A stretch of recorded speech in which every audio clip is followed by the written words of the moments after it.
Hello friends, आप लोग कैसे हैं। उम्मीद करता हूं आप लोग स्वस्थ होंगे, मस्त होंगे, अच्छे से होंगे। आप सबकी पढ़ाई बहुत अच्छी चल रही होगी। फ्रेंड्स आप सब मुझे पहचान ही गए होंगे। मैं पुजारी आर्य आप सभी का अपने यूट्यूब चैनल में स्वागत करता हूं। और फ्रेंड्स, मैं आप सभी के बीच सोशियोलॉजी सब्जेक्ट अर्थात समाजशास्त्र विषय लेकर आता हूं। समाजशास्त्र की क्लास करा लेता हूं आप सभी से। समाजशास्त्र की क्लास कराता हूं जिसमें मैं जो है प्रश्नोत्तरी की श्रृंखला लेकर आता हूँ। आप सब के लिए थ्योरेटिकल क्लास भी लेकर आता हूँ। अगर आप सबका टॉपिक वाइज क्लास चाहिए तो आप टॉपिक बता दिया कीजिए कि इस टॉपिक पर सर क्लास ले लीजिए, तो मैं उस टॉपिक पर क्लास ले लिया करूँगा। तो आप लोग कमेंट करके ज़रूर बताया करिए। और चैनल को आप लोग जो है लाइक कर दिया करिए और शेयर कर दिया कीजिए, ताकि जो है ऐसे निःशुल्क क्लास का बेनिफिट आप सभी मित्रों को मिल सके। अगर आप शेयर कर देते हैं, और शेयर करने से फ़ायदा और आपका होता है, आपका जो हमारे चैनल का नोटिफिकेशन है जब वीडियो डाले जाते हैं, अर्थात क्लास जब होता है इसका, तो आप सभी का जो है नोटिफिकेशन मिल जाता है। अगर चैनल को आप सब्सक्राइब किए हैं तो नहीं तो नहीं मिल पाता है। यदि आप सब तैयारी में अच्छे से लगे हैं UGC net JRF assistant professor PGT वगैरह का, तो इस क्लास को जरूर देखा कीजिए, मिस ना किया कीजिए। आज मैं वैसे आप सभी के लिए जो आप सभी में यूजीसी नेट जेआरएफ की तैयारी कर रहे हैं, खासकर दिसंबर एग्ज़ाम के लिए आप लोग प्रिपेयर हो रहे हैं, तैयारी कर रहे हैं, तो उसके लिए मैं आप सभी के लिए ये फर्स्ट पेपर लेकर आया हूँ। फर्स्ट पेपर का सिलेबस लेकर आया हूँ, क्योंकि आप सभी में से कुछ छात्राओं का कहना था कि सर आप एक बार जो है सोशियोलॉजी का सिलेबस तो आप प्रोवाइड करा दिए हैं, दे ही दिए हैं, एक्सप्लेन भी कराए हैं, तो आप एक बार हमको फर्स्ट पेपर का जो यूजीसी नेट का फर्स्ट पेपर है उसका जो है सिलेबस प्रोवाइड करा दीजिए और उसका एक बार एक्सप्लेन करा दीजिए। तो मैं आप सभी के लिए यूजीसी नेट फर्स्ट पेपर का ये पाठ्यक्रम लेकर आया हूँ। जो सिलेबस होता है आप सभी के बीच, आप लोग इसको नोट कर लीजिएगा। और वैसे मैं आप सभी को अपने टेलीग्राम जो है लिंक डिस्क्रिप्शन में दे ही देता हूँ। आप वहाँ से लेके टेलीग्राम लिंक से इसका पीडीएफ भी डाउनलोड कर सकते हैं, और व्हाट्सएप नंबर भी दे दिया हूँ, आप वहाँ से व्हाट्सएप नंबर पे भी पीडीएफ फाइल ले सकते हैं। आप कमेंट करके बता सकते हैं कि आपको कोई अगर दिक्कत प्रॉब्लम कोई समस्या होती है किसी भी प्रकार की, तो आप जो है कमेंट करके इसमें जो है व्हाट्सएप पे बता सकते हैं, टेलीग्राम पे भी बता सकते हैं हमें। आइए देखते हैं, आपका समय ना ज़्यादा लेते हुए सिलेबस क्या है आप लोगों का। यूजीसी नेट जेआरएफ का सिलेबस है, खासकर वो बच्चे जो आपका दिसंबर एग्ज़ाम की तैयारी कर रहे हैं, इस सिलेबस को जरूर ध्यान दें और देखें। सिलेबस तो आप सभी को एक बार ज़रूर देख लेना चाहिए और सिलेबस अपने पास निकाल के रखना चाहिए, क्योंकि सिलेबस के अकॉर्डिंग पढ़ने पर ही जो है रिजल्ट मिलने की जो है संभावना पूरी तरह से रहती है। संभावना क्या, 100% जो है 100% रिजल्ट प्राप्त होता है। अगर आप इधर उधर की चीज़ें पढ़ते हैं तो फिर वही है कि ढाक के 3 पात वाली कहावत है, ना आप इधर के होंगे ना तो उधर पे होंगे। पता चला आप पढ़ाई कर रहे हैं तो लोग जब रिजल्ट नहीं मिले कहें क्या पढ़ रहे हो भैया यार, रिजल्ट कुछ है नहीं, कब तक पढ़ोगे, है ना। तो इसलिए समय के साथ चलिए, जो है समय आपको जो है समय के महत्व को समझेंगे, समय आपके महत्व को समझेगा, आप समय पर सिलेक्शन पाएंगे। अगर नहीं तो समय को नहीं समझेंगे तो समय जो है किसी को बख्शता नहीं है। आप जान ही रहे, समय भी आपको बर्बाद कर देता है, इसलिए समय के साथ चलिए। आइए देखते हैं, आपका ज़्यादा समय ना लेते हुए क्या है ये सिलेबस में आपका। ये देखिए सिलेबस जो आपका है ये जो है विश्वविद्यालय अनुदान आयोग यानी नेट ब्यूरो द्वारा प्रोवाइड किया गया है। विषय क्या है, समान प्रश्न पत्र शिक्षण एवं शोध आवृत्ति है। ये इस प्रश्न पत्र का नाम है शिक्षण और शोध आवृत्ति, ठीक है। ये प्रथम प्रश्न पत्र है, आप लोग तो जान ही गए होंगे। आइए देखते हैं ये प्रश्न पत्र क्या कह रहा है, आप लोग ध्यान दीजिएगा अच्छे से। ये कह रहा है कि इस प्रश्न पत्र का जो है, ये प्रश्न पत्र 1 है, ठीक है। इस प्रश्न पत्र का मुख्य उद्देश्य परीक्षार्थी की शिक्षण और शोध क्षमता का मूल्यांकन करना है, ठीक है। क्या, शिक्षण और शोध क्षमता का, क्योंकि और आगे देखिए क्या कह रहा है, अतः इस परीक्षा का उद्देश्य शिक्षण और शोध आवृत्ति मूल्यांकन करना है, क्योंकि उनसे अपेक्षा है कि परीक्षार्थी के पास संज्ञानात्मक क्षमता हो और इसका प्रदर्शित कर सके। यानी कि ये कह रहा है कि आप नेट करेंगे, नेट होंगे, जेआरएफ होंगे, जो भी होंगे, तो आपका जो है शोध करना ही है उद्देश्य। अक्सर आप पीएचडी करते हैं ना आगे जाके, तो आपका इस शोध जो करेंगे इस पर में आपको इसकी विस्तृत जानकारी है कि नहीं, आपके ये जो परीक्षण कर रहा है आपका, ये कहना शिक्षण और शोध क्षमता आपके अंदर है कि नहीं, मूल्यांकन करता है आपकी कि आप इस लायक हैं कि नहीं, इस परीक्षा को क्वालिफाई करते हैं, तभी आपको उस लायक मानता है यूजीसी, नहीं तो नहीं मानता। तो ये देखिए संज्ञानात्मक क्षमता, विस्तृत बोध, विश्लेषण, मूल्यांकन, तर्क संरचना की समझ कह रहा है, निगमनात्मक आगमनात्मक तर्क शामिल है। परीक्षार्थी से यह भी अपेक्षा की जाती है कि उन्हें उच्च शिक्षा में शिक्षण अधिगम समान ज्ञान हो, सूचना के स्रोतों की समान जानकारी और ज्ञान हो, यानी कि सूचना के स्रोतों यानी कि आप करंट में जी रहे हैं कि नहीं, ऐसा नहीं पढ़ के पुरानी चीज़ों को बैठे, आप करंट में अपडेट रहते हैं कि नहीं, करंट जानकारी में अपडेट रही है नई नई चीज़ों को जानकारी, क्योंकि आपको शोध कार्य करना है, वही कह रहा है। और कह रहा हूँ इन्हें इसके साथ साथ लोगों के पर्यावरण प्रकृति संसाधनों के बीच समव्यवहार, जीवन की गुणवत्ता और उनके प्रभाव की जानकारी होनी चाहिए। विस्तृत पाठ्यक्रम का विवरण इस प्रकार है, यानी कि आपका इकाइयों में बांट रखा है इसने आपके पाठ्यक्रमों को। तो ये देखिए इकाई 1 जो है आपका है क्या है, इकाई 1 शिक्षण अभिवृत्ति की बात कर रहा है। ठीक है, तो देखते हैं इकाई 1 में क्या है आपका। ये इकाई 1 में आपका जो कह रहा है कि ये आप इकाई 1 है शिक्षण अभिवृत्ति। ठीक है, आप लोग ध्यान दीजिएगा इसका। कह रहा है शिक्षण, ये आपका पॉइंट वाइज दिया है। पॉइंट 1 शिक्षण का, शिक्षण में क्या कह रहा है, ये अवधारणा है, उद्देश्य है शिक्षण का निम्न स्तर है। निम्न स्तर में क्या कर रहा है आपका स्मरण शक्ति की समझ और विचारात्मक क्या है आपके अंदर, इसकी बातें कर रहा है। विशेषताएं और मूल अपेक्षाएं, ये जो है शिक्षण की बात कर रहा है, आप लोग ध्यान दीजिएगा। और शिक्षार्थी की विशेषताएं क्या है इसमें, जो अगला पॉइंट कह रहा है, किशोर और वयस्क शिक्षार्थी की अपेक्षाएं शैक्षिक, सामाजिक, भावात्मक और संज्ञानात्मक व्यक्तिगत भिन्नताएं होना चाहिए। और अगला पॉइंट ये जो आपका बता रहा है सॉरी फ्रेंड, शिक्षण प्रभाव तंत्रात्मक, ये देखिए प्रभाव तंत्र, शिक्षक सहायक सामग्री, संस्थागत सुविधाएं, शैक्षिक वातावरण होना चाहिए। अगला पॉइंट ये कह रहा है कि आपका सॉरी फ्रेंड, उच्च अधिगम संस्थाओं में शिक्षण की पद्धति, यानी उच्च अधिगम संस्थाओं में शिक्षण की पद्धति, क्योंकि आपको उच्च शिक्षा में जाना है, उच्च शिक्षा ग्रहण करना है, तो इस हिसाब से बात कर रहा है। अध्यापक केंद्रित कह रहा है, अध्यापक केंद्रित बनाम शिक्षार्थी केंद्रित पद्धति की बात कर रहा है। देख रहे हैं ना, ऑफलाइन बनाम ऑनलाइन पद्धतियाँ, यानी स्वयं प्रभा मुख्य, यानी कि आप अपडेट रहते हैं कि नहीं, आपको जो है आप आदमी के इलेक्ट्रॉनिक साधनों का भी जानकारी होनी चाहिए, ऑनलाइन ऑफलाइन मोड में भी आपको होना चाहिए, क्योंकि इसलिए आप देखेंगे इसमें कंप्यूटर से काफ़ी प्रश्न पूछे जाते हैं। आप लोग ध्यान दीजिएगा, सिलेबस आप लोग अच्छे से पढ़ लीजिएगा, देख लीजिएगा। अगला पॉइंट कह रहा है शिक्षण सहायक प्रणाली, ये देखिए आपका शिक्षण सहायक प्रणाली, जिसमें कह रहा परंपरागत, आधुनिक और ICT पर आधारित होना चाहिए, वही कंप्यूटर बेस पर की बात कर रहा है। और मूल्यांकन प्रणालियाँ, देखिए अगला पॉइंट, मूल्यांकन प्रणालियाँ आप कैसे करेंगे, क्या करेंगे बता रहा।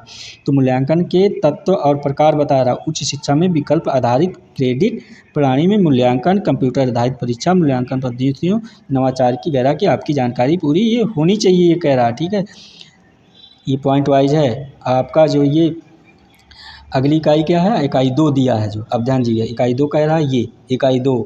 ठीक है, आप लोग इसका मैं PDF दे दूंगा आप सबका, ये आप टेलीग्राम पे जाके या हमारे व्हाट्सअप नंबर नोट कर लीजिएगा, डिस्क्रिप्शन लिंक में रहेगा, वहाँ से आप इसको PDF प्रोवाइड करो, वहाँ से आप निकाल लीजिएगा, और निकाल के इसको एक बार अच्छे से आप लोग खुद पढ़ लीजिएगा स्वयं से ही।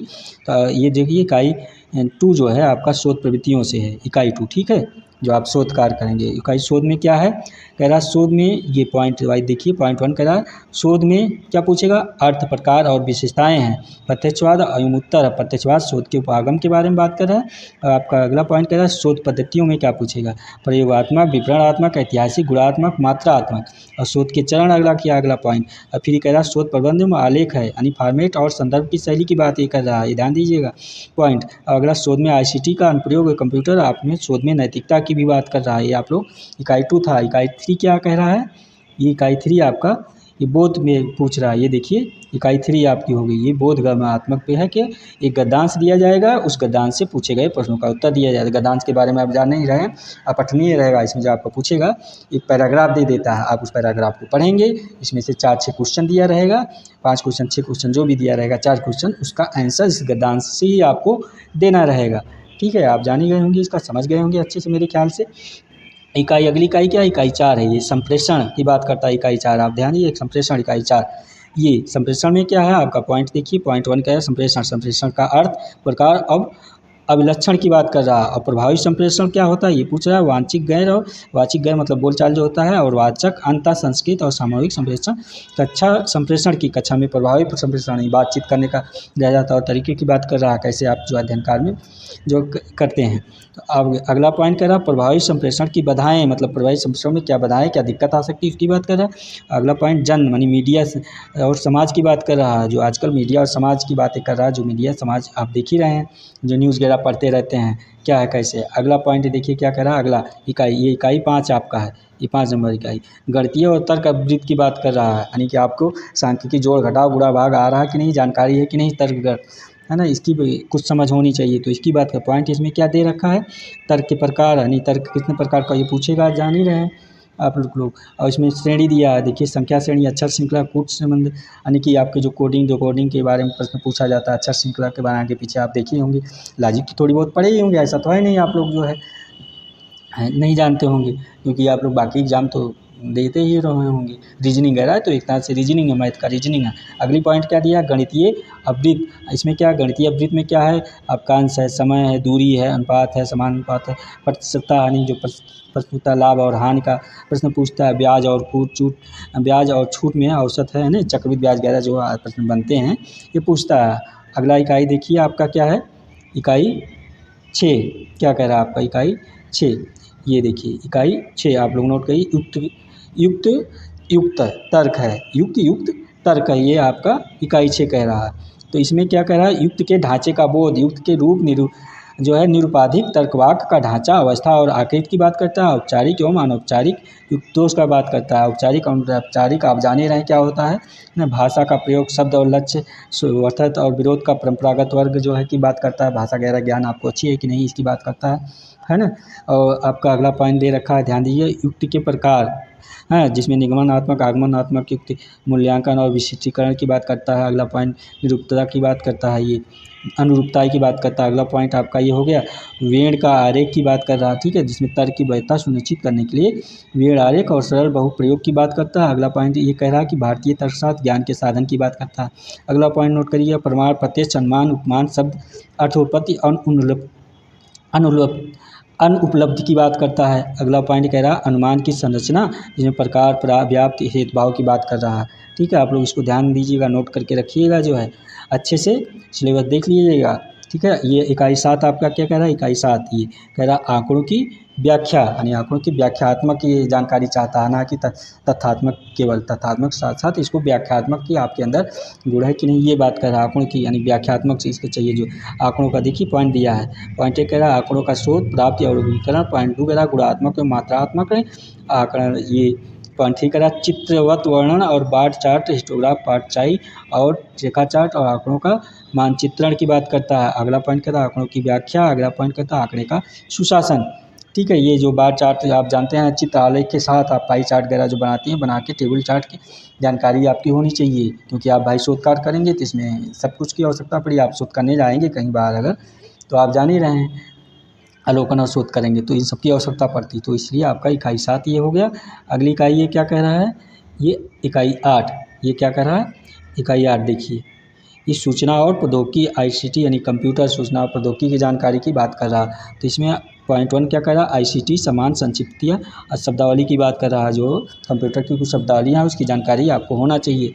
और पॉइंट कह रहा है इंटरनेट, ईमेल्स, सर्वदृश्य कॉन्फ्रेंसिंग की मूलभूत बातों की जानकारी होना चाहिए, जो वीडियो कॉन्फ्रेंसिंग वगैरह नेट का हम लोग यूज करते हैं, जान ही रहे हैं। ऑनलाइन क्लास वगैरह क्या हो गया, इसी के अंतर्गत आ रहा। ये आपका उच्च शिक्षा में डिजिटल पहले, ठीक है, जो उच्च शिक्षा में लोग डिजिटल चीज़ों को यूज़ करते हैं, कंप्यूटर, मोबाइल, लैपटॉप, अगर नहीं जाने कैसे की तो इसकी बात कर रहा है। ICTC और सुशासन की बात कर रहा है, यानी कि सुरक्षा की दृष्टि से उसमें जो सेधमारी हो रही है उसकी बात कर रहा है। अगला देखते हैं कल इकाई क्या है, ये इकाई 9 ये देखिए इकाई 9 क्या कह रहा है, आप ध्यान दीजिएगा। ये कह रहा है लोग और विकास पर्यावरण, यानी कि पर्यावरण की बात कर रहा है, जो समाज में जो है पर्यावरण, आप जान ही रहे हैं पर्यावरण कितने प्रकार का होता है ना, वायु पर्यावरण, जल पर्यावरण, है ना, ध्वनि पर्यावरण, ये सब की बात इसमें सभी सिलेबस में आपके ये शामिल है। आप ध्यान दीजिए, इसका पूरे सिलेबस में आपको इसको देखना है, ये इकाई 9 को शामिल है। तो ये क्या कह रहा है सिलेबस देखिएगा, इसमें पॉइंट 1 क्या कह रहा है, विकास और पर्यावरण, मिलीनियम विकास और समपोषणीय विकास का लक्ष्य कह रहा है इसमें, आप उसको ध्यान दीजिएगा। अगला पॉइंट कह रहा है कि मानव और पर्यावरणीय समव्यवहार, ठीक है, और निजातीय क्रियाकलाप और पर्यावरण पर उनके प्रभाव की बात कर रहा है। अगला कह रहा है, अगला पॉइंट कि पर्यावरण के मुद्दे की बात कर रहा है, ये देखिए, जिसमें स्थानीय, क्षेत्रीय और वैश्विक वायु प्रदूषण, जल प्रदूषण, मृदा माने मिट्टी वाला, भूमि का प्रदूषण की बात कर रहा है, ध्वनि प्रदूषण, अपशिष्ट यानी ठोस तरल, बायोमेडिकल जोखिम, इलेक्ट्रॉनिक, जलवायु जो कंपनी गैस वगैरह रिसाव होता है, आप सुने होंगे ना, इतने लोग मर गए बायोगैस से, ये है वो, तो इसकी बात कर रहा है। परिवर्तन और इसके सामाजिक, आर्थिक तथा राजनीतिक आयाम सभी की बात कर रहा है। आपको मतलब इस फर्स्ट पेपर में कुछ छूटना नहीं चाहिए, हर टॉपिक से प्रश्न बन रहा है देखिए आपको, क्योंकि यहाँ से 50 प्रश्न पूछे जाते हैं, 100 नंबर के आते हैं, आप ध्यान दीजिए फर्स्ट पेपर से। आप किसी भी यूजीसी नेट JRF की तैयारी कर रहे हैं, किसी भी सब्जेक्ट कर रहे हैं, चाहे आप जियोग्राफी यानी भूगोल, आप चाहे एंथ्रोलॉजी यानी मानव विज्ञान, और आप चाहे सोशियोलॉजी समाजशास्त्र, हिस्ट्री, पोल यानी राजनीति शास्त्र किसी भी कर रहे हैं तो ये फर्स्ट पेपर सभी के लिए अनिवार्य होता है। आप ध्यान दीजिएगा, जो फर्स्ट पेपर है यूजीसी नेट जेआरएफ का सभी के लिए अनिवार्य और सभी के लिए फर्स्ट पेपर यहीं से प्रश्न पूछे जाते हैं। उनका सिलेबस सबके लिए कॉमन है, ना कि अलग अलग है। आप नोट करके रखिएगा। तो इसमें फिर क्या है, अगला पॉइंट देखिए, मानव स्वास्थ्य पर प्रदूषकों का प्रभाव। ये जो प्रदूषणों के मानव स्वास्थ्य पर प्रदूषणों का क्या प्रभाव पड़ रहा है, जो कार्बन डाइऑक्साइड वगैरह निकल रहा है, ये जान ही रहे ना आजकल प्रदूषण कितना है, उनकी बात करा। अगला पॉइंट करा प्राकृतिक और ऊर्जा स्रोत की बात करा कि ऊर्जा प्रकृति जैसे सौर ऊर्जा, पवन ऊर्जा, मृदा जल भूताप, बायोमासिक नाभिकीय और वन, ये सब आप लोग देख ही रहे होंगे, पढ़ ही रहे होंगे। तो इसकी बात कर रहा है। प्राकृतिक जोखिम में आपदाएं की बात कर रहा है, आप कानूनीकरण की वित्तियाँ की बात कर रहा है। अगला पॉइंट है पर्यावरण संरक्षण अधिनियम 1986 जो है जलवायु परिवर्तन संबंधी राष्ट्रीय कार्य योजना की बात कर रहा है, आप सबको याद करके रखना है। अंतर्राष्ट्रीय समझौते प्रयास जो था उसकी जानकारी रखना। मॉन्ट्रियल प्रोटोकॉल, रियो सम्मेलन, जैव विविधता सम्मेलन जो है, क्योटो प्रोटोकॉल, पेरिस समझौता, अंतर्राष्ट्रीय सौर संधि, सारी जानकारी आपको रखना है, इसमें कुछ बचा नहीं है। ठीक है, फर्स्ट पेपर में इकाई 10 यानी अंतिम इकाई यही है, 10 इकाई शायद है, 10 इकाई तक है ना। हाँ, इकाई 10, ये 10 इकाई क्या कह रहा है, ये आपका ये इकाई 10 है। देखिए आपका इसमें क्या है, उच्च शिक्षा प्रणाली के बारे में जानकारी दे रखा है, आप लोग इसको ध्यान दीजिए।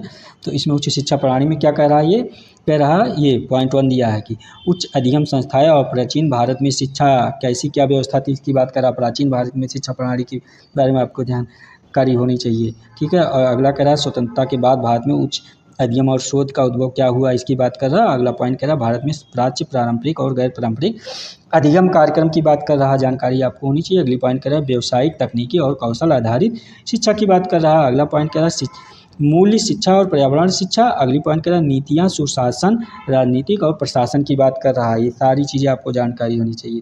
और टिप्पणी में क्या दिया आप देख लीजिए, ये कह रहा प्रत्येक यूनिट यानी मॉड्यूल से, आप इसको ध्यान, प्रत्येक यूनिट यानी मॉडल से 2-2 अंकों वाले 5 प्रश्न तैयार किए जाएंगे, ये कह रहा। ठीक है, और दूसरा क्या है, ये दृष्टिवान परीक्षार्थी के लिए ग्राफ चित्र वाले प्रश्न तैयार किए जाते हैं।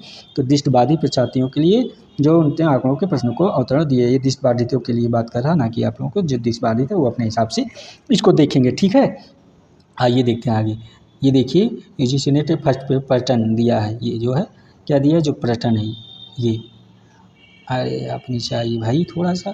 ये देखिए यूजीसी नेट फर्स्ट पैटर्न दिया है, कहाँ कहाँ से प्रश्न किस किस भाग से पूछे जाते हैं। तो ये देखा आपका दिया है, ये देखिए तीन भाग दिया आपका। ठीक है, मॉक टेस्ट यानी प्रश्न दिया है, नंबर दिया है। कह रहा शिक्षण योग्यता जो है आपका 1 नंबर का, शिक्षण योग्यता से 5 प्रश्न आपका ये रहेगा 10 नंबर का। ठीक है, 5 यानी 1 प्रश्न 2 नंबर का होता है। और अनुसंधान योग्यता से आपका 5 प्रश्न यहाँ से है 10 नंबर का। पढ़ने की समझ से यहाँ से 5 प्रश्न है 10 नंबर का। संचार से है, यहाँ से 5 प्रश्न है 10 नंबर का, आप लोग ध्यान दीजिएगा। फिर ये से आपका ये देखिए रीजनिंग आपका 5 नंबर, रीजनिंग मैथ सहित है, यहाँ से 5 प्रश्न 10 नंबर का। तार्किक से है 6 नंबर, ये तार्किक से है, ये 5 प्रश्न 10 नंबर का। और डेटा इंटरप्रिटेशन से 5 प्रश्न 10 नंबर का। और सूचना और संचार प्रौद्योगिकी जो है आपका ICT जो होता है सूचना और प्रौद्योगिकी 8 नंबर है, ये यहाँ से भी 5 प्रश्न है 10 नंबर का है। और ये जो आपका ये अगला क्या कह रहा है, ये आपका देखिए ये 9 नंबर है, लोग और पर्यावरण यानी कि जो हमारे आसपास के पर्यावरण की बात कर रहा है। यहाँ भी 5 प्रश्न है 10 नंबर का। ठीक है, ये 10 नंबर का।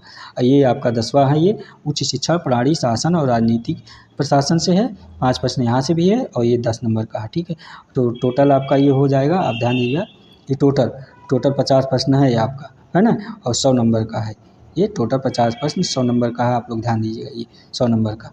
तो इस प्रकार जो है 50 फर्स्ट पेपर से ये 50 प्रश्न आपका रहेगा।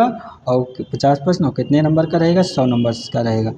तो अब ये सोचेंगे कि आप जो है कि जो ये जुड़ता है नंबर कि नहीं जुड़ता है फर्स्ट पेपर का, तो जो मेरिट बनती है आपका सब्जेक्ट का, सब्जेक्ट जो आप जानिए 100 प्रश्न होता है 200 नंबर का। इसमें जो आपका 50 प्रश्न में 100 नंबर में 50 प्रश्न में आपको क्वालिफाई होना अनिवार्य है, ना कि अगर आप नहीं क्वालिफाई होते हैं तो आप मेरिट से बाहर हो जाएंगे, ऑलरेडी बाहर हो जाएंगे। ये मान के चलिए आपका जो है, अगर आपको यूजीसी नेट जेआरएफ बनना है तो आप कुछ भी कर लीजिए, आपको ये 50 में से आपका 50 में से 20 क्वेश्चन सही होना ही चाहिए हर हालत में, यूजीसी नेट जेआरएफ क्वालिफाई करने के लिए। आप लोग इस चीज़ को ध्यान दीजिएगा, यानी ये 50 क्वेश्चन है ना, इसमें से 20 तो आप हर हालत में सही होना चाहिए आपका। आप इसमें 50 में कोशिश करिए कि आपका 30 तो ज़रूर सही हो। कितना सही हो आपका, 30 क्वेश्चन जो है 50 में से ये आपका कोशिश करिए 30-35 क्वेश्चन ज़रूर सही होना चाहिए।